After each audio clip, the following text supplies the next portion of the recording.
Traditions and Encounters, A Brief Global History by McGraw Hill Education. Chapter 2, Early African Societies and the Banto Migrations. Eyewitness Herodotus and the Making of a Mummy. For almost 3,000 years, Egyptian embalmers preserved the bodies of deceased individuals through a process of mummification. Egyptian records rarely mention the techniques of mummification, but the Greek historian Herodotus probably traveled in Egypt about 450 BCE and briefly explained the craft. The embalmer first used a metal hook to draw the brain of the deceased out through a nostril, then removed the internal organs through an incision made alongside the abdomen, washed them in a palm wine, and sealed them with preservatives in stone vessels. Next, the embalmer washed the body, filled it with spices and aromatics, and covered it for about 2 months with natron, a naturally occurring salt substance when the natron had extracted all moisture from the body. The embalmer cleansed it again and wrapped it up with strips of fine linen covered with resin, adorned with jewelry. The preserved body then went into a coffin bearing a painting or sculpted likeness of the deceased. Careful preservation of the body was only a part of the funerary ritual for prominent Egyptians. Ruling elites, wealthy individuals, and sometimes common people as well laid their deceased to rest in expensive tombs equipped with furniture, tools, weapons, and ornaments that the departed would need in their next lives. Relatives periodically brought food, wine to nourish the deceased in their new dimension of existence. Egyptian funerary customs were reflections of both deeply held religious beliefs, but also of prosperous agricultural society. Food offerings consisted mostly of local agricultural products, and scenes painted on tomb walls often depicted workers preparing fields or cultivating crops. Moreover, bountiful harvest explained the accumulation of wealth that supported elaborate funerary practices, and they also enabled some individuals to devote their efforts to specialized tasks such as embalming. Agriculture even influenced religious beliefs. Egyptians believed fervently in a life beyond the grave, and they likened the human experience of life and death to the agricultural society in which crops grow, die, and come to life again in another season. As Mesopotamians built a productive agricultural society in Southwest Asia, and as Indo-European peoples introduced domesticated horses to much of Eurasia, cultivation and herding also transformed African societies. African agriculture first took root in the Sudan, then moving into the Nile River Valley and also to most parts of sub-Saharan Africa. Agriculture flourished particularly in the fertile Nile Valley, and abundant harvest soon supported fast-growing populations. That agricultural bounty underwrote the development of Egypt, the most prosperous and powerful of the early agricultural societies of Africa, and also of Nubia, Egypt's neighbor to the south. Distinctive Egyptian and Nubian societies began to take shape in the valley of the Nile River during the late 4th millennium BCE. Shortly after the emergence of complex society in Mesopotamia, like their Mesopotamian counterparts, Egyptians and Nubians drew on agricultural surpluses to organize formal states, support specialized laborers, and develop distinctive cultural traditions. Also, like Mesopotamians, Egyptian and Nubian residents of the Nile Valley had regular dealings with peoples from other societies. They drew inspiration for political and competed against Mesopotamians, Phoenicians, Africans, and others, which resulted in increasing connection with other societies, as well as the intermittent military conflict. Indeed, like their counterparts in Mesopotamia, Egyptian and Nubian societies developed from their earliest days in a larger world of interaction and exchange. Just as the people of the Southwest Asia influenced one another, so inhabitants of the Nile Valley mixed and mingled with peoples from the eastern Mediterranean, Southwest Asia, and sub-Saharan Africa. Just as Indo-European peoples migrated to new lands and established communities, but transformed much of Eurasia, so Bantu peoples migrated from their original homeland in West Africa and established settlements that brought profound change to much of the sub-Saharan Africa. By no means were Egypt and Nubia isolated centers of social development, social organization, both from Mesopotamia and from their African neighbors to the south. In addition, they both traded with it doesn't make any sense. Development. Instead, they were only a small part of a much larger world of interacting societies. Early agricultural society in Africa. Egypt was the most prominent of early African societies, but it was by no means the only agricultural society or even the only complex city-based society of ancient Africa. On the contrary, Egypt emerged alongside Nubia and other agricultural societies. In sub-Saharan Africa, indeed, agricultural crops and domesticated animals reached Egypt from sub-Saharan Africa by the way of Nubia, as well as from Southwest Asia. Favorable geographic conditions enabled Egyptians to build an especially productive agricultural economy that supported a powerful state, while Nubia became home to a somewhat less prosperous but nonetheless sophisticated society.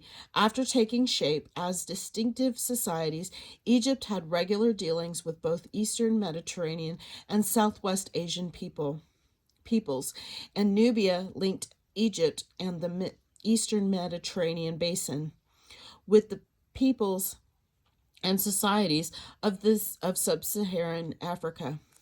Climatic change and the development of agriculture in Africa. African agriculture emerged on the context of gradual but momentous changes in climatic conditions.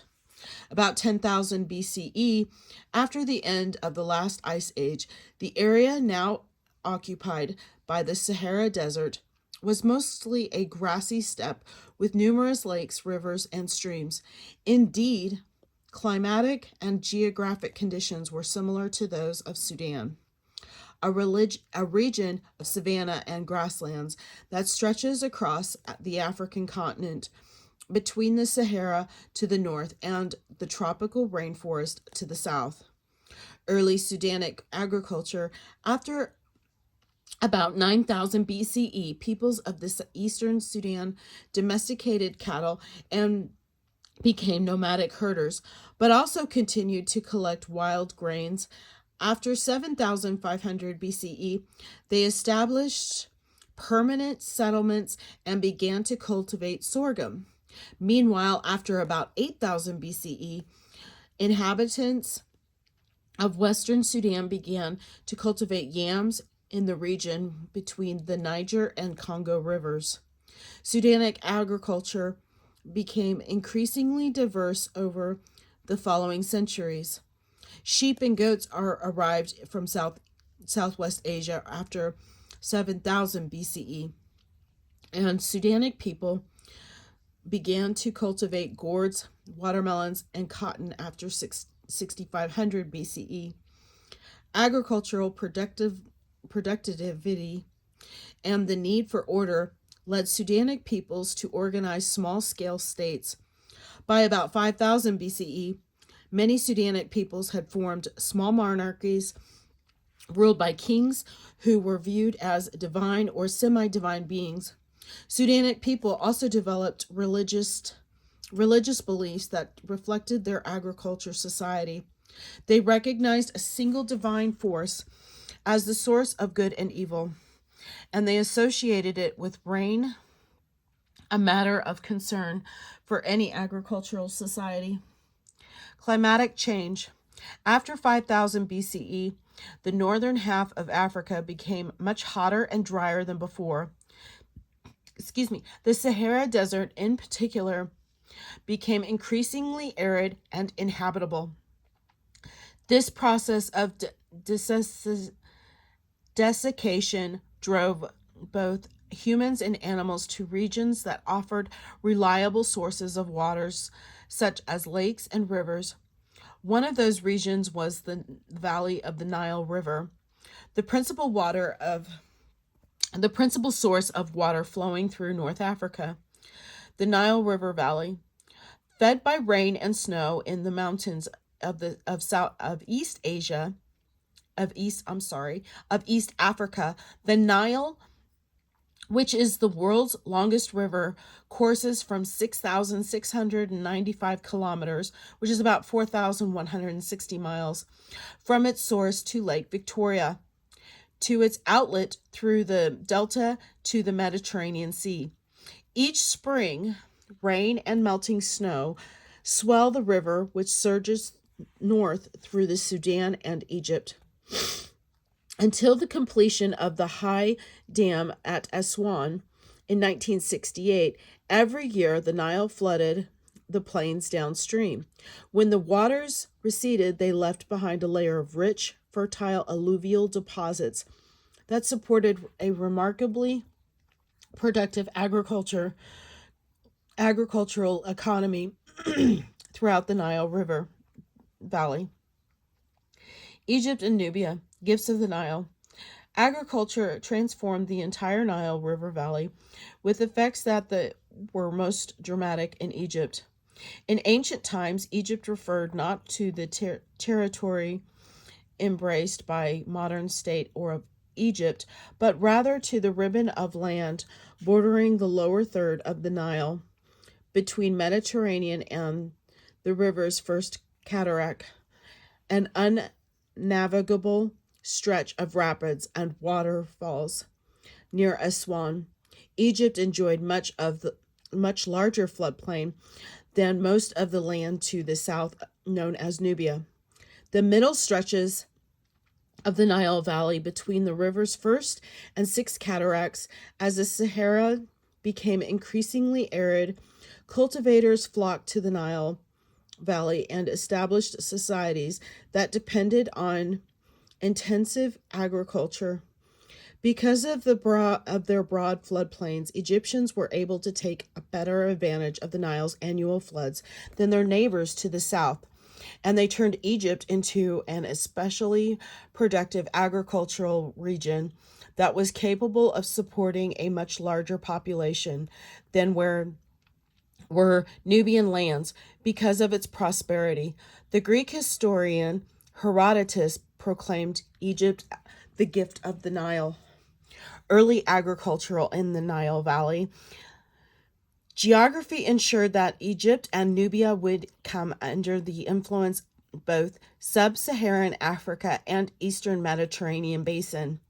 Since the Nile River links the two regions, about 10,000 BCE, migrants from the Red Sea hills in northern Ethiopia traveled down the Nile Valley and introduced to Egypt and Nubia the practice of collecting wild grains, as well as their language, which became both language and ancient Egypt after 5000 BCE. As the African climate grew hotter and drier, Sudanic peoples moved down the Nile, introducing Egypt and Nubia to crops, such as gourds and watermelons, and domesticated animals, such as cattle and donkeys. About the same time, wheat and barley reached Egypt and Nubia from Mesopotamia by traveling up the Nile from the Mediterranean. Both Egyptians and Nubians relied heavily on agriculture at least 5000 BCE. Egyptian cultivators went into the floodplains in the late summer after recession of the Nile's annual flood, sowed their seeds without extensive preparation of the soil, allowed their crops to mature during the cool months of the year, and harvested them during winter and early spring. With less extensive floodplains, Nubians relied more on prepared fields and irrigation by waters diverted from the Nile. As in Mesopotamia, high agricultural productivity led to a rapid increase in population throughout the Nile Valley. Demographic pressures soon forced Egyptians in particular to develop more intense and sophisticated methods of agriculture, as cultivators found it necessary to move beyond the Nile's immediate floodplains to areas that required careful preparation and irrigation. By 4000 BCE, agricultural villages dotted the Nile shores from the Mediterranean in the north to the river's fourth cataract in the south. As in Mesopotamia, dense human population in Egypt and Nubia brought a need for formal organization of public affairs. Although geographical barriers in the form of the seas and desert meant that neither area faced external dangers to the extent that Mesopotamia did, the two areas still needed to maintain order and organize community projects. As a result, both Egyptians and Nubians created states and recognized official authorities. The earliest Egyptian and Nubian states were small kingdoms, much like those instituted in the Sudan after 5000 BCE. Indeed, it is likely that the notion of divine and semi-divine rulers reached Egypt and Nubia from the eastern and central Sudan. In any case, small kingdoms appeared first in southern Egypt and Nubia after 4000 and 3300 BCE. Small local kingdoms organized public life throughout Egypt as well as Nubia. The unification of Egypt means by 3500 BCE, political and economic competition fueled numerous skirmishes and small-scale wars between the Nile kingdoms. Some kingdoms overcame their neighbors and gradually expanded until they controlled sizable territories. About 3100 BCE, Egyptian rulers drew on the considerable agricultural and demographic advantages of Egypt's large population and broad floodplains to forge all the territory between the Nile Delta, and the river's first cataract into a powerful and unified kingdom. Tradition suggests that unified rulers came to Egypt in the person of a conqueror named Menes, sometimes identified with an early Egyptian ruler called Narmer. Menes was an ambitious minor official from southern Egypt, known as Upper Egypt. Since the Nile flows north, who rose to power and extended his authority north and into the delta, known as Lower Egypt. According to tradition, Menes founded the city of Memphis, near modern Cairo, which stood at the junction of Upper and Lower Egypt. Memphis served as Menes' capital, and eventually became the cultural as well as the political center of ancient Egypt. Menes and his successors built a centralized state ruled by the pharaoh, the Egyptian king. The early pharaohs claimed to be gods living on earth in human form, the owners and absolute rulers of all the land. In that respect, they continued the tradition of divine kingship, inherited from the early agricultural societies of the Sudan. Over time, Egyptians viewed rulers as offspring of Ammon, a sun god. They considered the ruling of Pharaoh a human son overseeing affairs in the earth, just as Ammon that was the sun supervising the larger cosmos, and they believed that after his death, the Pharaoh actually merged with Ammon. The Archaic period and the Old Kingdom. The power of the pharaohs was the greatest during the first millennium of Egyptian history. The eras known as the Archaic period, 3100 to 2660 BCE, and the Old Kingdom, 2660 to 2160 BCE, the most enduring symbols of their authority and divine status are the massive pyramids constructed during the Old Kingdom as royal tombs, most of them during the century from 2600 to 2500 BCE.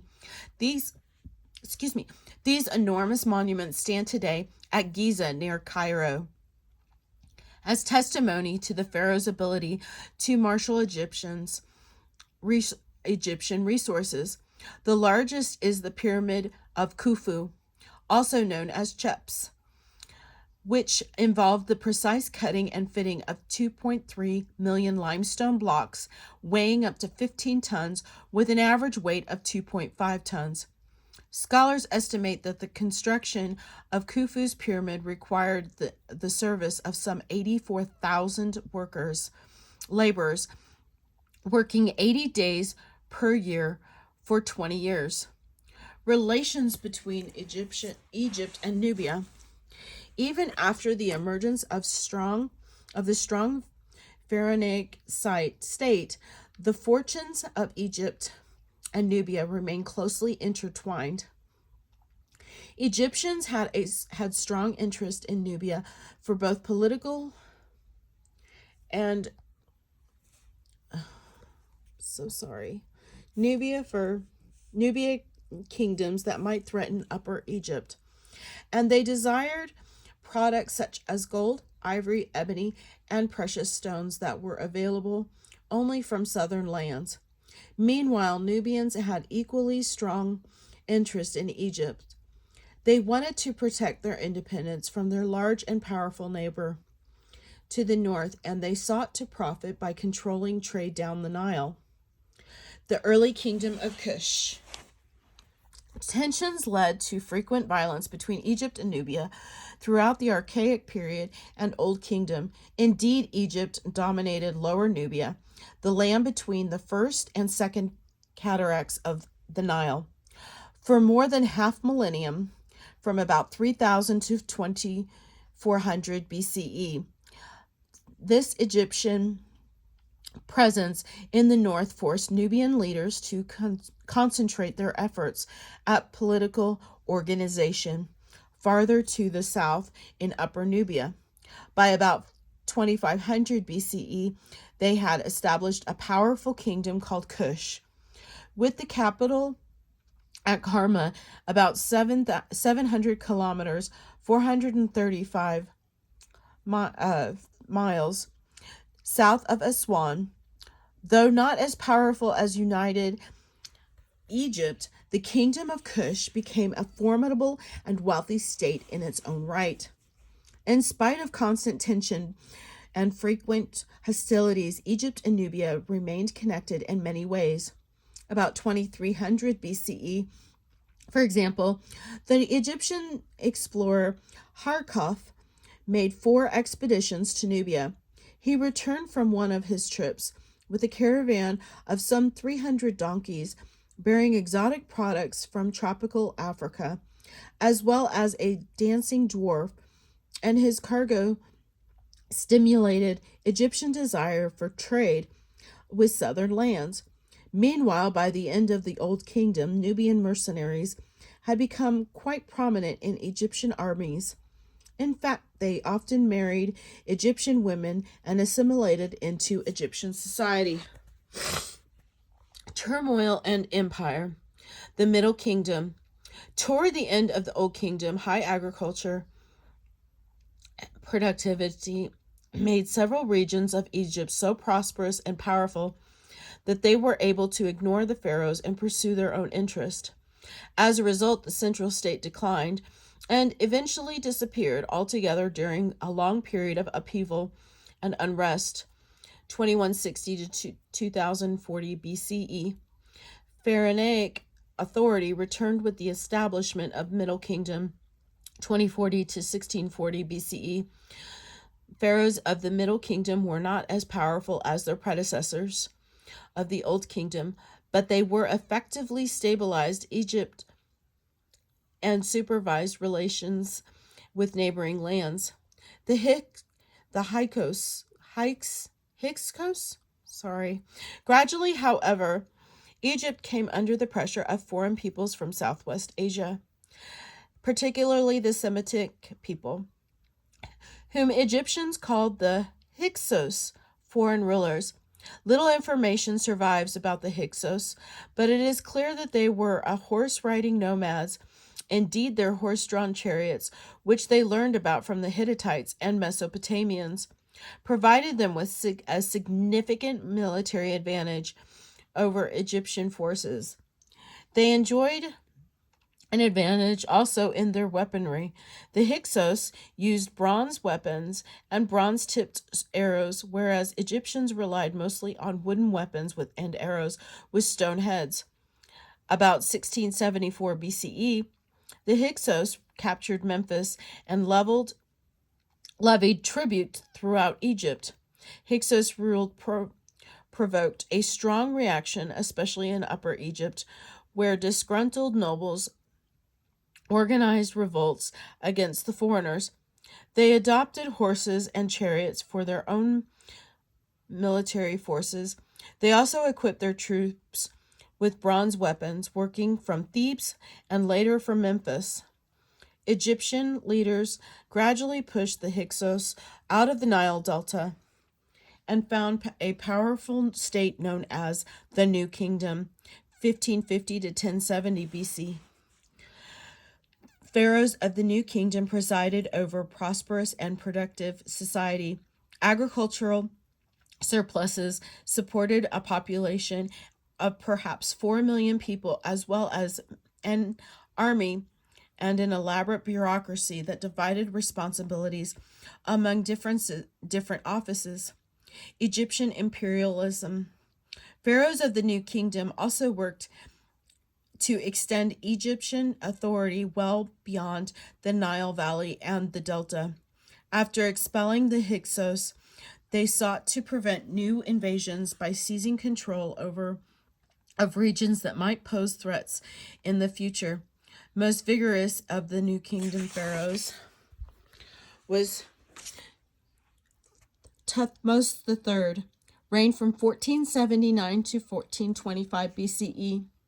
After 17 campaigns that he personally led to the Palestine and Syria, Thutmose dominated the coastal regions of the eastern Mediterranean, as well as North Africa. Rulers of the New Kingdom also turned their attention to the south and restored Egyptian dominance in Nubia. Thus, for half a millennium, Egypt was imperial power throughout much of the eastern Mediterranean basin and Southwest Asia, as well as most of the Nile River Valley, meaning that it imposed its political and economic will on other areas through the forcible acquisition of territory. After the New Kingdom, Egypt entered a long period of political and military decline. Just as Hyksos rule provoked a reaction in Egypt, so Egyptian rule provoked reactions in the regions subdued by pharaonic armies, local residents drove Egyptian forces out of Nubia and southwest Asia. Then Cushite and Assyrian armies invaded Egypt itself. The revived kingdom of Cush. By 1100 BCE, Egyptian forces were in full retreat from Nubia, and in the 10th century BCE, Nubian leaders organized a new kingdom of Cush, with the capital of Napata, located just below the Nile's fourth cataract. By the 8th century BCE, rulers of this revised kingdom of Cush were powerful enough to invade Egypt. King Kashta conquered Thebes about 760 BCE and founded a Kushite dynasty that ruled Egypt for almost a century. Kashta's successors consolidated Kushite authority in Upper Egypt, claimed the title of pharaoh, and eventually extended their rule to the Nile Delta and beyond. In case you're taking the geography quiz, here is the map.